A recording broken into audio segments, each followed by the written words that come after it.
Nuestro invitado de hoy ha demostrado que la lucha de clases tiene más que ver con la defensa de los derechos de los consumidores que con las banderas rojas.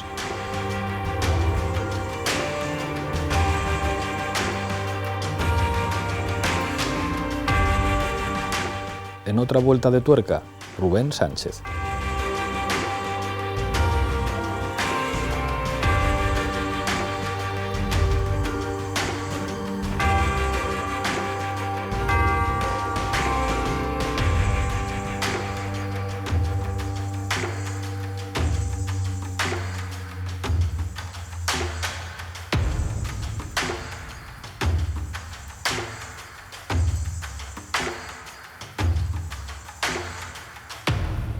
Rubén Sánchez, bienvenido a otra vuelta de tuerca. ¿Qué tal? Muchas gracias. En este programa siempre empezamos por la infancia. Yo sé que tú eres hijo de luchadores, tu padre estuvo en la cárcel, tu madre fue también militante. Digamos, ¿cómo te marcó eso a la hora de tomar las decisiones de tu vida?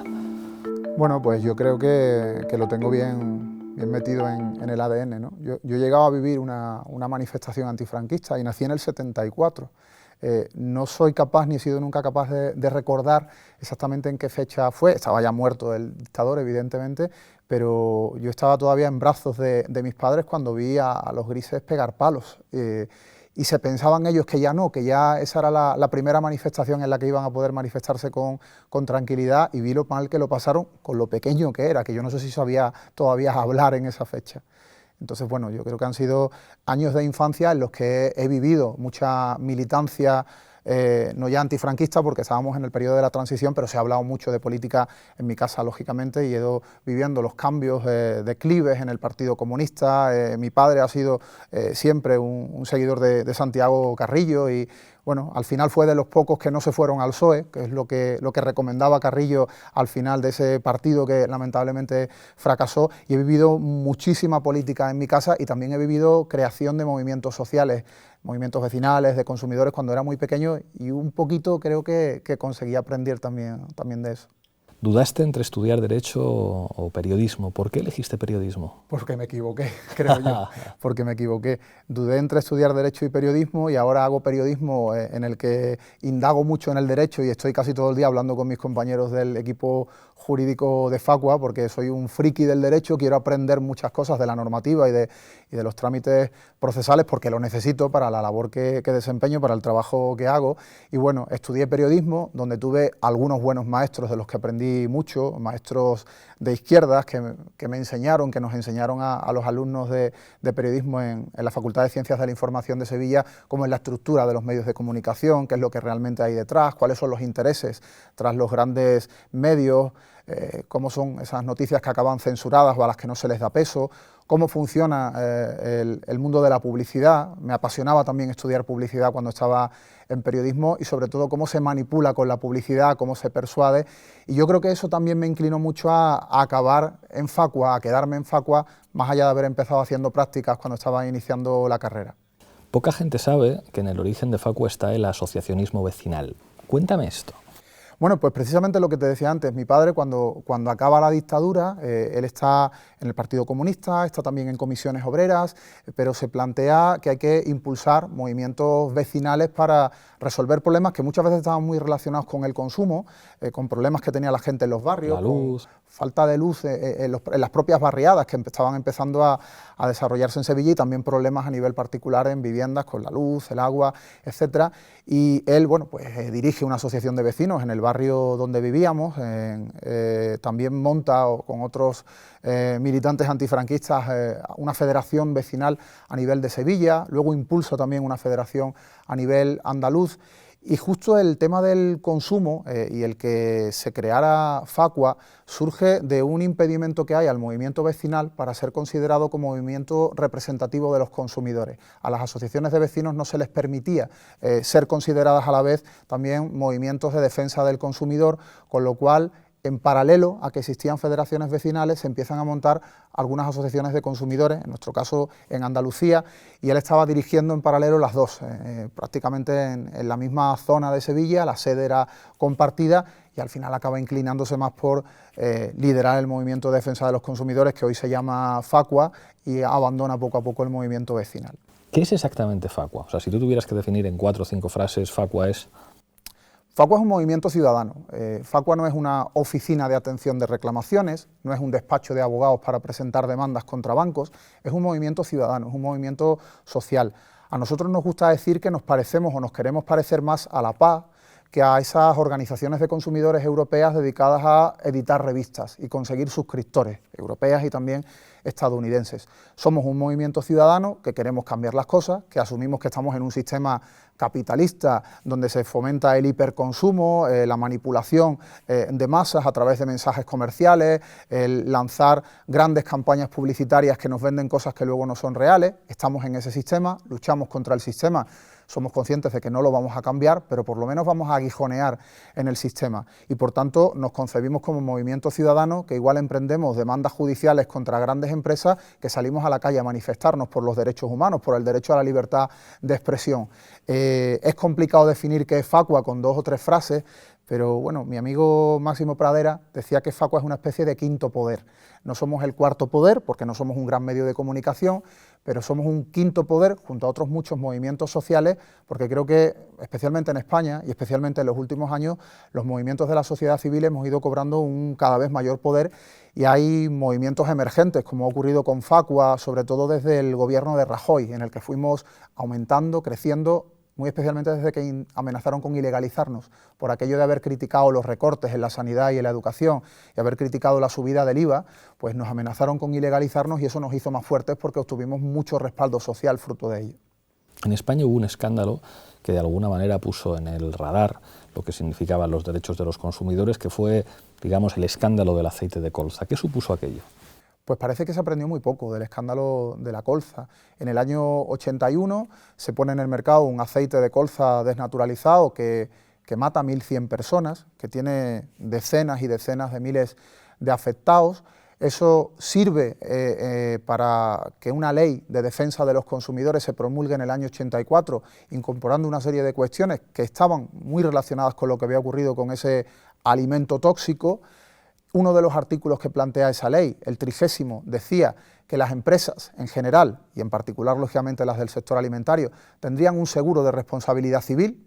Se pensaba en la colza, lógicamente, para que esas empresas, cuando se montaran, se vigilara que tuvieran un seguro pues, proporcional al volumen de negocio y que también se crearía un fondo de garantía para que esas empresas, ante el riesgo de accidentes, de intoxicaciones, de muertes, tuvieran depositadas cantidades importantes de dinero en las arcas públicas. Eso se dijo en el año 84, hace 35 años, y se encomendó entonces al Gobierno para que desarrollara esa norma y se pusiera ya en marcha el protocolo de fondo de garantía y seguro de responsabilidad civil, que hoy no existe. No se ha puesto en marcha y tenemos el caso Magrudis, el de esa carne mechada y otros productos tóxicos que han matado ya a varias personas, que bueno, una empresa pirata que no tiene ese seguro, al menos no lo tiene en la cuantía que debería y tampoco sabemos nada de un fondo de garantía. Por tanto, poco han aprendido nuestros políticos gobierno tras gobierno. Fue también determinante en los 80 y en los 90 la privatización de sectores estratégicos encargados de proveer servicios básicos a los consumidores, como luz, como gas. ¿Cómo ha afectado ese proceso de privatización a los derechos de los consumidores? Bueno, pues eso que llega tarde en España, las políticas de Reagan y Thatcher aquí llegaron muy tarde, por suerte llegaron tarde, ojalá no hubieran llegado nunca, si hubiéramos tenido gobiernos de verdad de izquierdas que lo hubieran impedido, pero ya en la era González empiezan los procesos de privatización, de esas liberalizaciones o pseudo-liberalizaciones que han sido auténticas estafas, que primero nos han quitado riqueza, ya no tenemos empresas públicas, grandes empresas públicas que teníamos antes y que podían suponer grandísimos ingresos para las arcas del Estado, pero sobre todo han provocado engaños, fraudes, pérdida de calidad en servicios, en telecomunicaciones, en suministro eléctrico, donde perpetuamente ya nos tienen como clientes maltratados, engañados, tarifas que se inflan, gobiernos que no hacen nada, que permiten hacer lo que quieran a empresas que de inicio tuvieron en sus consejos de administración a antiguos ministros y que hoy seguimos con esa perpetua también puerta giratoria en la que entran y salen, van a las empresas, vuelven al gobierno, vuelven a las empresas y al final siempre mandan los mismos. Yo creo que hoy en día hablar de telecomunicaciones, hablar de banca, que también antes teníamos banca pública, teníamos cajas de ahorros, hablar de electricidad o gas, es para cualquier consumidor sinónimo de ojo que me van a robar. Y lamentablemente eso no debería de ser así en un país que realmente regulara bien y controlara bien sectores estratégicos. Uno de los elementos claves para explicar tanto la economía como la política española es la corrupción inmobiliaria. La corrupción inmobiliaria abre la puerta además a dos fenómenos determinantes para los derechos de los consumidores, como son las famosas cláusulas abusivas y las hipotecas fraudulentas. ¿En qué medida el ladrillo como motor económico y de un tipo de política en este país empuja a los consumidores a una situación, digamos, desastrosa que tiene mucho que ver con la crisis de 2008? Claro, de entrada hemos tenido una burbuja que se inflaba y muchos consumidores lo percibían como, oh, qué bien, voy a poder invertir en vivienda, y luego muchos pues han acabado en la ruina. Una burbuja que se ha tolerado totalmente desde el poder político, no importaba lo que estaba pasando, se quería vender la idea de que así se estaba generando empleo, que todo el mundo podía trabajar, que eso de ser mileurista había que rechazarlo, y hoy muchísima gente ansía ganar 600 euros al mes, y durante esa burbuja se podrían haber hecho muchas cosas, se podría haber incorporado un marco regulatorio que realmente protegiera al consumidor frente a posibles desahucios, frente a excesos de la banca, pero la banca ha ido creciendo, se ha ido forrando, siendo partícipe, o más bien autora de la burbuja. Sin que la banca no hubiera dado hipotecas a precios inflados, pues esto no hubiera ocurrido. La banca estaba promoviendo que las entidades de tasación, que las inmobiliarias hicieran que la vivienda costara el doble, el triple de lo que era mínimamente razonable. Y cuando eso estalla, nos llevamos el gran chasco, o se llevan muchos el gran chasco, de que todo había sido una gran mentira, de que mucha gente va a la ruina y sobre todo de que muchas familias no tienen capacidad de pago de esas hipotecas tramposas también que había firmado. Y cuando nos vamos a la regulación, al papel, a mirar si teníamos algún nivel de protección en nuestros derechos frente, por ejemplo, a la famosa cláusula suelo, que han sido decenas de miles de millones de euros robados por la banca, vemos que la cláusula suelo perfectamente se podría haber tumbado por un gobierno, en esa etapa era el gobierno socialista de Zapatero, al que nosotros insistentemente le decíamos, oiga, esa cláusula es abusiva, esa cláusula provoca un desequilibrio entre el consumidor y el banco, porque siempre va a que el banco gane. Si se alcanza un nivel muy bajo en el Euribor, hay un suelo y por debajo del 4 o del 3% no voy a pagar, pero si se alcanza un nivel alto no hay un techo proporcional. Está mal diseñada la cláusula, se puede entender abusiva, hagan ustedes algo. Y el Ministerio de Sanidad y Consumo entonces nos decía que con ellos no iba la historia, que le preguntáramos al Banco de España. Y por supuesto el Banco de España está para proteger los intereses de la banca. Y luego cuando llegó Rajoy al poder, el Partido Socialista decía que eso de la cláusula suelo era aberrante, que había que actuar contra ella, ese mismo partido que había gobernado y nos había dicho que no quería meterle mano. Y así se han turnado en algo que ocurre muy habitualmente, ¿no? Cuando uno está en el poder y el otro en la oposición, lo que cuando en el poder no han querido hacer, en la oposición son defensores de los consumidores a más no poder. También lo estamos viendo ahora en el caso Magrudis, en el caso de las alertas alimentarias, cosas que no hizo el Partido Socialista cuando estaba en la Junta de Andalucía, ahora se plantea como interesantes el introducir elementos regulatorios de participación de los consumidores. Pero bueno, volviendo al tema bancario, ya vimos que la cláusula suelo debería haber dado una gran lección a la clase política en este país, ver que a muchas familias las han arruinado, las han desahuciado porque no podían pagar hipotecas porque estaban infladas por la cláusula suelo, y en lugar de decir vamos a cambiar las cosas, vamos a evitar que esto vuelva a ocurrir, vamos a introducir una legislación hipotecaria que como mínimo introduzca la dación en pago, algo que es básico, pues la nueva ley hipotecaria que hemos tenido durante este gobierno, los cambios que se han introducido son muy pobrecitos, muy básicos, no es una protección real para el consumidor y ni tan siquiera han querido hacer eso tan elemental, que es que cuando alguien pues no puede pagar la vivienda, que el banco se la quede, que seguro que le va a ganar dinero, porque el valor de tasación de la vivienda va a estar por encima de lo que yo estoy adeudando al banco, porque nunca me dan el 100% de la tasación, me dan un porcentaje inferior, pero ni eso, ni esa dación en pago han querido incorporar. Te quiero preguntar por un escándalo, el escándalo de la Volkswagen, que sirve para ejemplificar algo que tú has explicado, como que cuanto más grande la empresa es, menos controles estatales hay, cuando se supone que debería ser casi al contrario, que cuanto más grande es la empresa, más controles debería haber. Ponías un ejemplo, digamos, si estafas a una pequeña parte, estás cometiendo un delito, si estafas a cientos de miles de ciudadanos, parece que poco menos que te premian. Pues bueno, es lo que ocurrió justo en el minuto 1 del escándalo Volkswagen. Habíamos visto en algunos países donde los políticos estaban diciendo lo que había que decir. En Estados Unidos acaban multando con varias decenas de miles de millones de euros a Volkswagen por lo ocurrido y se emprenden actuaciones, pero en España lo primero que tenemos es al señor Soria, al ministro offshore, amigo del juez Alba, poniéndose de rodillas ante Volkswagen y diciendo, oye, no dejéis España, no vayáis a cerrar las fábricas, os damos más subvenciones si hace falta. En lugar de decir públicamente, estos señores han cometido un fraude de dimensiones colosales y solo en España hay en torno a 700.000 afectados. A Volkswagen no se la toca. El miedo supuesto es que acaben cerrando fábricas y vaya a la ruina. Bueno, a Volkswagen tampoco se la multa en España. Cuando pedimos al Ministerio de Industria de Soria y del que vino después de Soria, oiga, al menos pónganle una multa de unos cuantos millones o decenas de millones por este fraude. Y nos dicen que no, que eso tampoco va con ellos, que además como el tema está judicializado, cuando acabe el proceso ya se verá si hay multa o no hay multa. Y realmente ni tan siquiera el Gobierno de España tuvo pues la valoración de que había que personarse en el caso Volkswagen, que había que personarse como acusación. Es raro que un gobierno emprenda acciones judiciales o se persone en una causa abierta contra una empresa que ha defraudado a los consumidores. Es raro y es absolutamente lamentable. Y hoy tenemos un caso Volkswagen que también parece ser que se va a archivar. Nosotros hemos presentado recursos, estamos intentando que se quede en España, pero en la Audiencia Nacional de momento se valora que los españoles emigren, entre comillas, a Alemania, como antiguamente, y vayan allí a poner demandas contra la multinacional, que aquí no tenemos derecho a emprender las acciones, con lo cual la tutela judicial efectiva queda totalmente anulada. Ojalá consigamos impedirlo, pero pinta bastante mal.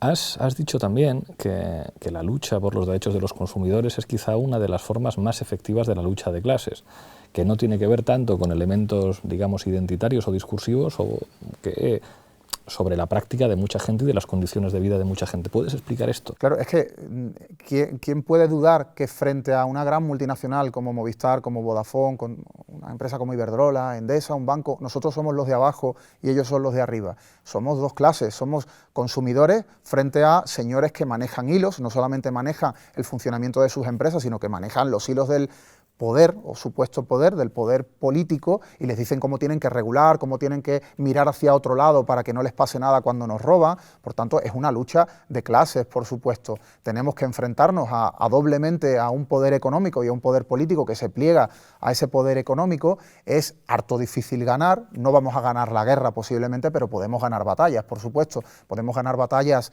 al menos en una construcción de un relato donde a menudo acabamos teniendo la razón y la gente asume que tenemos razón y que los gobiernos están plegados a los intereses de esas grandes empresas.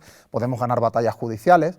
Lo que no solemos ganar son batallas frente a gobiernos a los que les pedimos que hagan lo que tienen que hacer y siguen pasando olímpicamente de actuar frente a esas grandes empresas. Hoy ni tan siquiera hemos conseguido todavía que el gobierno, que el Estado tenga competencia para poner multas frente a grandes fraudes a los consumidores. Tenemos esa famosa ley de defensa de los consumidores del año 84, que luego se reformó en el 2007 y que no da capacidad sancionadora al Ministerio de Sanidad y Consumo frente a esos fraudes empresariales. No tenemos una agencia de protección al consumidor en España para poner multas a diestro y siniestro contra grandes empresas que nos defraudan, y las competencias están exclusivamente en manos de comunidades autónomas que ven eso de la protección al consumidor como una política absolutamente secundaria, como que eso de vigilar cómo funcionan las tintorerías no tiene mucha importancia, y es verdad, lo importante sería vigilar cómo funciona la banca, las eléctricas, las telefónicas, pero no tienen capacidad o no tienen talla política en las comunidades autónomas para asumir que protección al consumidor es eso.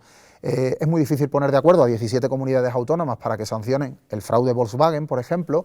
Sería un poco más fácil que un solo gobierno central tuviera esa potestad sancionadora, igual que lo tiene la Comisión Nacional de los Mercados y la Competencia para actuar frente a los cárteles, que lo hace a menudo, aunque lo tiene difícil para detectar esas prácticas, pero suele encontrar prácticas ilícitas en ese sentido y multa con unos cuantos millones, pocos. Habría que reformar también la legislación en esa materia, pero en el ámbito de la protección al consumidor, de actuar contra una cláusula abusiva, una publicidad engañosa, un incumplimiento contractual, no hay competencias a nivel estatal y eso debería cambiar. Pero claro, sospechamos que al menos quien está gobernando ahora y quien ha gobernado antes no tiene el más mínimo interés de tener fuerza o de tener capacidad frente a grandes multinacionales para las que están trabajando antiguos ministros. Antes me contabas que cuando estudiaste periodismo te interesaba mucho la publicidad, y uno de los temas a los que habéis orientado vuestro trabajo es a denunciar la publicidad engañosa. ¿Qué se podría hacer para controlarla y para evitarla? Bueno, hay primero un discurso en nuestra sociedad de consumo que es el hiperconsumo, el tíralo y cómprate otro, el de la obsolescencia programada, no ya metiendo una avería implícita a un producto para que se averíe cuando imprimes pues 100.000 copias con la impresora, sino el que este producto que compras hoy, este teléfono móvil, dentro de 6 meses ya es una antigualla, cómprate otro. Eso es un discurso contra el que es difícil luchar a nivel legislativo, algo se puede hacer, pero el discurso de nuestras tarifas son para siempre, no las subiremos nunca, como hizo Movistar cuando lanzó la tarifa Movistar Fusión. Eso es una publicidad que se tiene que cumplir y que si no se cumple, un gobierno, una administración tendría que decir, oiga, no, usted va a mantener la tarifa, usted va a devolverle el dinero que le ha empezado a cobrar de más a la gente cuando la ha subido y si no, yo le pongo una multa que va a multiplicar por 10 el dinero que usted está cobrando de más. ¿Usted qué se va a llevar? ¿70 millones de euros al año subiendo tarifas cuando en su publicidad se comprometió a no subirlas nunca? Muy bien, cóbrele a los consumidores 70 millones de euros, yo le pongo una multa de 700 millones, porque la ley, la legislación, en Cataluña, en Andalucía, en esas dos comunidades autónomas, por ejemplo, plantea que cuando se comete un fraude se puede establecer el comiso de hasta 10 veces la cantidad defraudada. Hay otras comunidades autónomas donde se puede establecer el comiso hasta 4 veces, con lo cual tenemos un marco sancionador interesante para emprender ese tipo de acciones contra la publicidad engañosa o los incumplimientos de contrato. Por tanto, la ley está relativamente bien en ese sentido, las leyes de protección al consumidor. Hay que mejorarlas, pero relativamente buenas para meter mano a los grandes defraudadores. El problema es que no se hace, no se tiene interés, talla política o valentía, si es que se puede hablar de valentía, cuando un gobierno tiene plena capacidad y es independiente, supuestamente para actuar frente a grandes empresas, no se tiene ese talante para hacer frente al gran fraude. Por tanto, la publicidad engaña o la publicidad oferta algo que luego se incumple y no tenemos gobiernos que tomen medidas al respecto. No tenemos gobiernos autonómicos que lo hagan, insisto, no tenemos un gobierno central que diga, oye, yo asumo esas competencias cuando el fraude afecta a consumidores de varias comunidades autónomas o de todo el Estado. Con lo cual, aquí no se trata de, no tenemos leyes que nos protejan, claro que las tenemos, pero cuando un político dice, cierto, hay una crisis, vamos a reformar la ley, no, deje usted la ley como está de momento, ya la reformaremos mañana, aplique la ley ahora, que puede hacerlo, pero no quieren.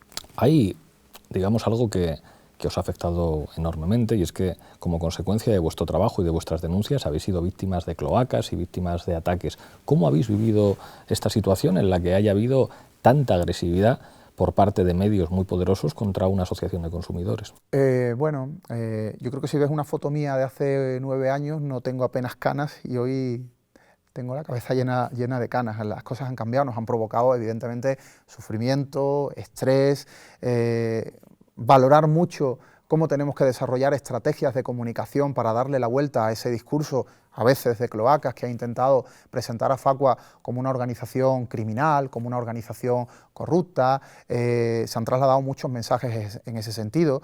Yo hice un máster en gestión de ataques de cloacas con el señor Luis Pineda, que durante muchos años estuvo intentando hacer ver que yo era un delincuente, que yo era un criminal, que yo era un extorsionador. Luego a él le imputan una serie de delitos que son idénticos a los que él decía que yo cometía y piden para él desde la Fiscalía 119 años de prisión. Pero ese discurso, el señor Pineda, que tenía mucho poder, era un millonario que tenía influencia y que tuvo capacidad además, sobre todo en el Partido Popular en Madrid, de convencerlo para que le dieran muchos millones de euros en subvenciones. Su mujer, hoy también encausada en el caso Uzban y Manos Limpias, fue directora general de consumo con la Comunidad de Madrid del Partido Popular y tuvo poder incluso también en Andalucía, tuvo influencia en el Partido Socialista, vendió programas a Canal Sur Televisión para hacerse publicidad a Uzban y bueno, logró estar dada de alta en el registro de consumidores de Andalucía. Por tanto, es un tipo que se supo mover muy bien y que supo convencer a mucha gente de que Facua, que era su organización rival, era su enemigo a batir, pues era una organización corrupta, y logró convencer a muchos y hacer que determinados medios de comunicación publicara pues que yo, por ejemplo, había cometido delitos que me iban a imputar en un caso de corrupción en Andalucía. Al final no me imputaron, evidentemente, porque no había cometido ningún delito, pero eso, lógicamente, erosiona.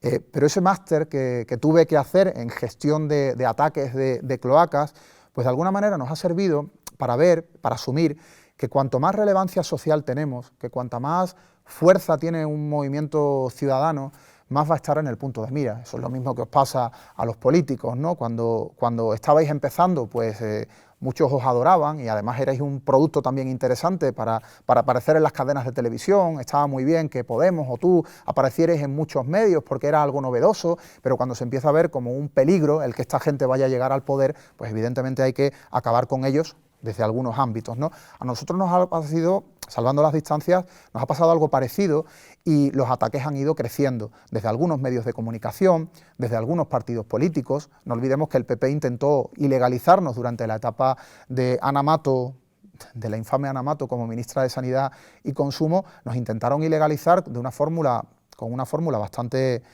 patética, ¿no? Eso de una asociación de consumidores no tiene por qué inmiscuirse en asuntos públicos, en la sanidad pública, en la educación pública.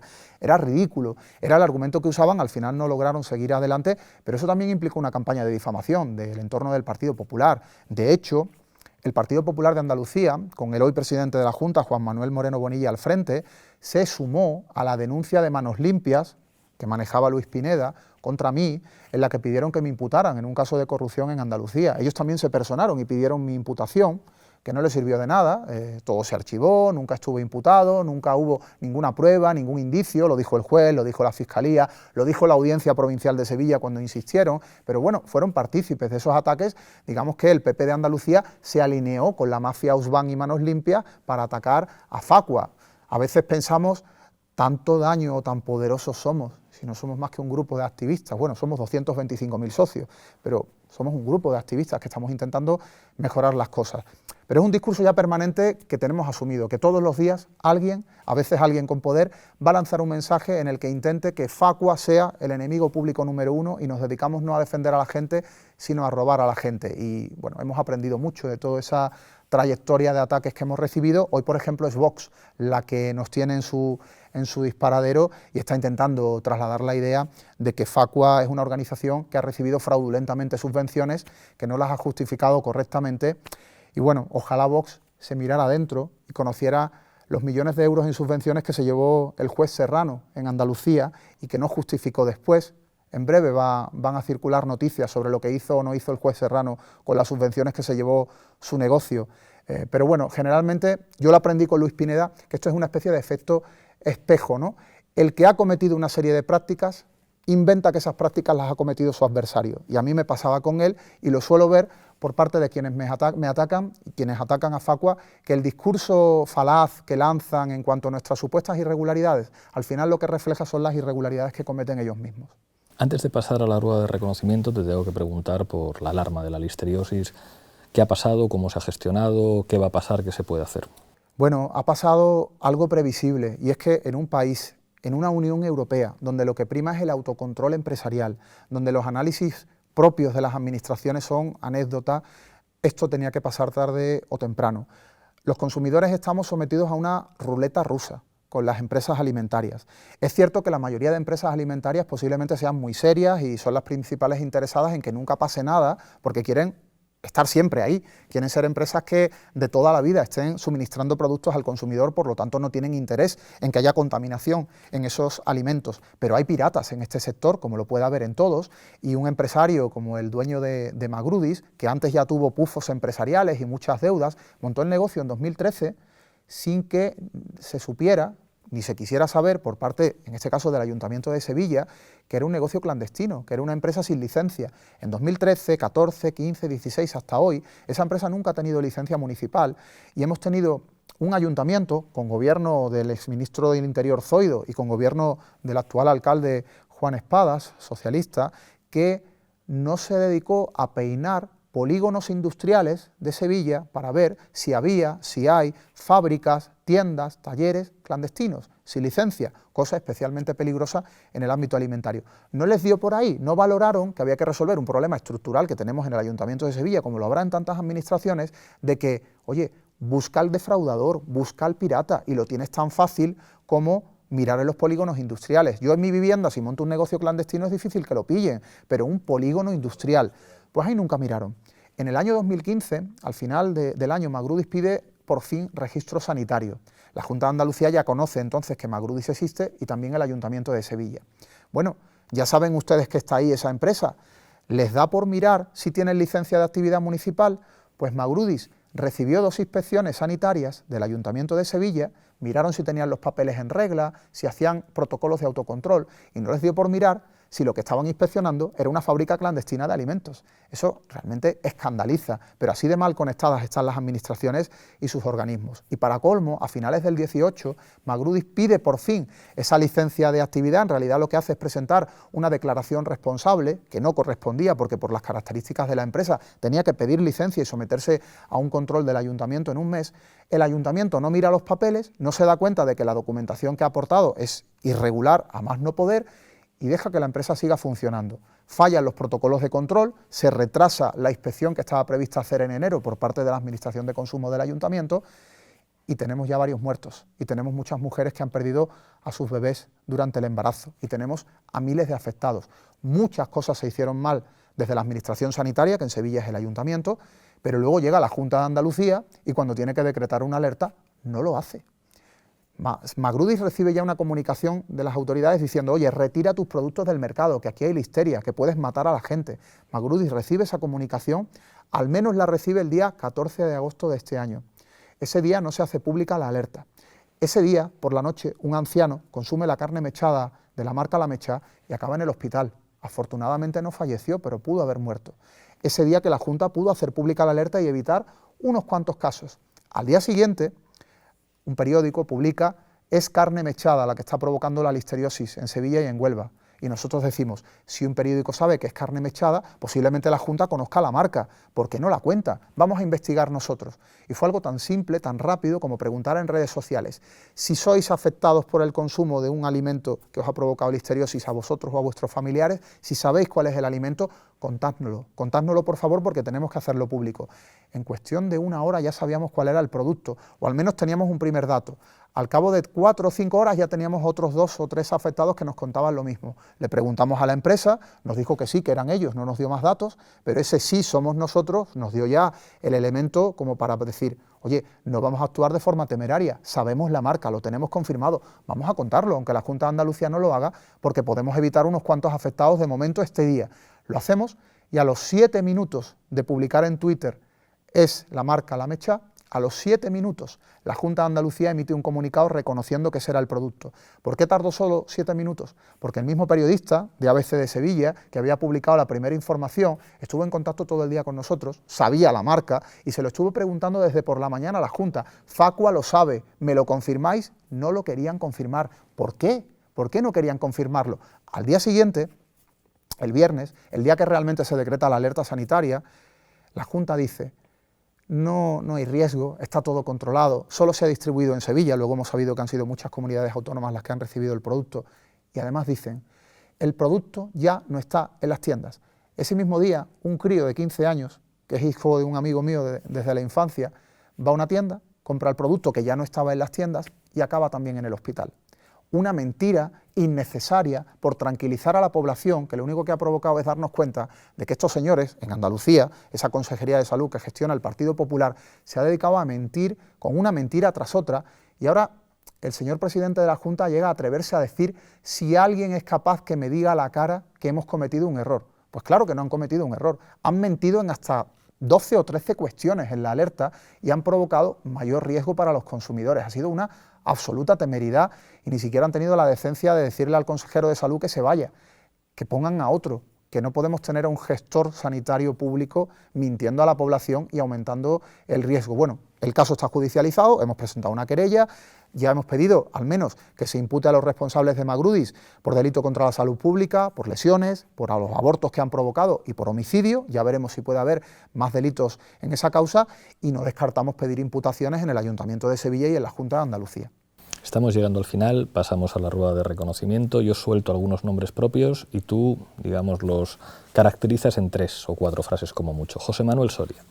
José Manuel Soria, bueno, yo creo que uno de los ministros más infames que hemos tenido. Al principio podíamos pensar que era un ministro que había vivido a lo grande con ese negocio offshore, pero lo que montó, lo que tramó con el juez Alba contra Vicky Rosell, yo creo que merecería que él también acabara con una condena penal. Rodrigo Rato. Rodrigo Rato, el autor del gran milagro económico del PP, del gran milagro de forrarse a costa del erario público. Yo creo que es un tipo que, más allá de ahora que tenga que acabar pagando por todo lo que ha hecho, yo creo que es el ejemplo de lo que ha sido el Partido Popular, que no se olviden de él, porque eso es el Partido Popular. Manos limpias.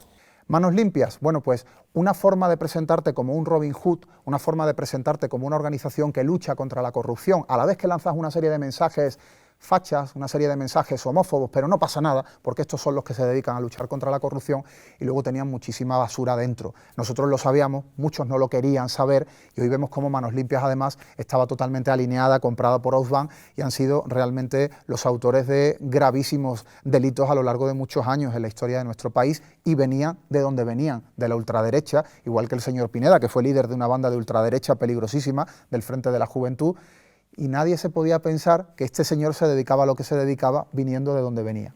Ausbank. Ausbank, pues prácticamente lo mismo, me lo ahorro. La COE. La COE, bueno, pues una organización que está para defender los intereses de los de arriba, que no está precisamente para defender los intereses de los trabajadores, y que le están saliendo las cosas muy bien con el partido que dice ser de izquierdas que gobierna ahora, con lo cual, bueno, la COE, que está muy identificada con lo conservador, al final influye mucho, influye enormemente, influye en demasía con un partido que se dice de izquierda y que se dice defender a los trabajadores, un partido obrero. Amancio Ortega.